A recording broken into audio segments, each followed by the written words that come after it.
항공성 중이염에 대해서 설명을 해보려고 합니다. 항공성 중이염은 비행기를 탈 때 귀가 아프게 느끼는 증상인데요. 비행기를 탈 때만 귀가 아픈 증상을 항공성 중이염이라고 하는 것이 아니라 높은 산에 올라가서도 귀가 멍한 증상을 길게 느낀다면, 또한 터널을 지날 때마다 귀가 멍한 증상을 느낀다 그러면 이것도 항공성 중이염이라고 할 수 있습니다. 항공성 중이염은 왜 생기냐 하면, 이제 귀의 구조를 보시면 귀가 이렇게 유스타키오관, 이관을 통해서 코하고 연결되어 있죠. 그래서 이게 이렇게 뚫려 있어요. 그런데 이관이 이렇게 어떤 원인으로 이렇게 막히게 되면 요 이관, 요게 중이강인데요. 이 내부가 밀폐된 공간 안에 공기가 갇혀 있게 됩니다.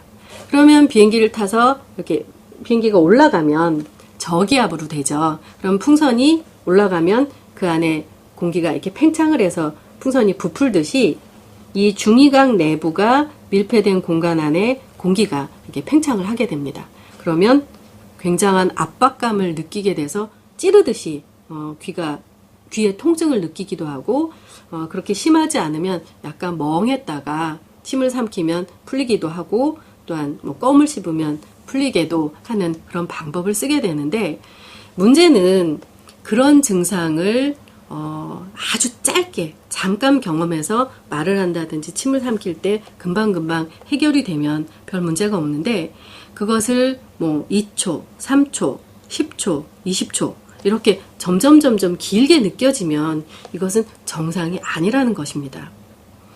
제가 이관 막힘증이라고 이름을 붙였는데요. 이관 막힘증으로 고생하시는 분들이 굉장히 많은데 왜 진작에 치료를 안 하셨어요? 이렇게 물으면 남들도 다 그런 줄 알았어요 라고 대답을 한다는 거죠. 그러면 이관 막힘증이 왜 생기느냐? 어렸을 때 중이염을 했다든지 귀에 탈이 났었던 적이 있었으면 이관이 막힐 수 있겠죠.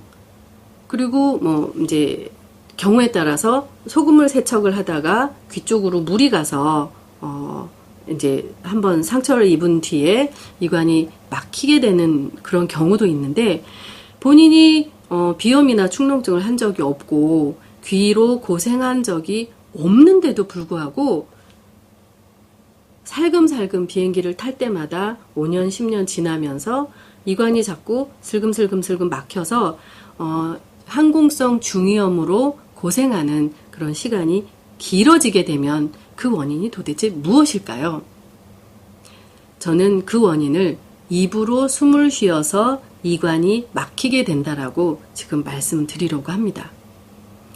코로 고생한 적이 없는데, 중이염으로 고생한 적이 없는데 살금살금 이관이 건강하지 않게 되는 것은 입으로 숨을 쉬어서 그런데요. 왜 그러냐 하면, 코로 숨을 쉬게 되면 코로 공기가 싹 지나갈 때 온도 조절, 습도 조절이 돼서 이쪽 부분을 지나갈 때 이 공기가 아무런 자극을 주지 않습니다.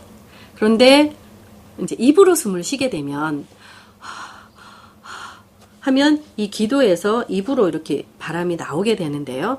입으로 조용히 이렇게 바람이 나오게 되는 것이 아니라, 우리 가래 뱉을 때 입천장에 어디가 답답할 때 할 때 이 기도에서 나오는 공기가 칵 할 때 이렇게 훑고 이렇게 나온다는 거죠. 입천장 뒤까지.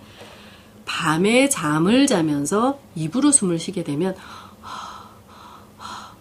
이렇게 1시간만 잠을 자게 된다고 할 때 입천장까지 이렇게 공기가 자극을 주게 되면서 살금 목이 칼칼해지고 목안이 충혈되고 목이 건조해지는 것처럼 입천장 이 부분까지 그런 영향을 미치게 돼서 이게 오랜 기간 누적이 되게 되면 이관이 막히게 됩니다.